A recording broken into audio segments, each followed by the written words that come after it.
నువ్వు నూరుతున్నప్పుడు, బయట తోటి చెమట నువ్వు తుడుచుకున్నప్పుడు, దండాన నీ సొక్కారేస్తున్నప్పుడు,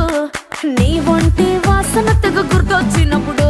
రెండు చేతులెత్తి జుట్టు ముడిసినప్పుడు, జండు కత్తుకొని పడుకున్నప్పుడు, అలసిపోయి నువ్వు ఆవలించినప్పుడు, వచ్చుండై ఫీలింగ్స్ వచ్చి వచ్చి చంపేస్తు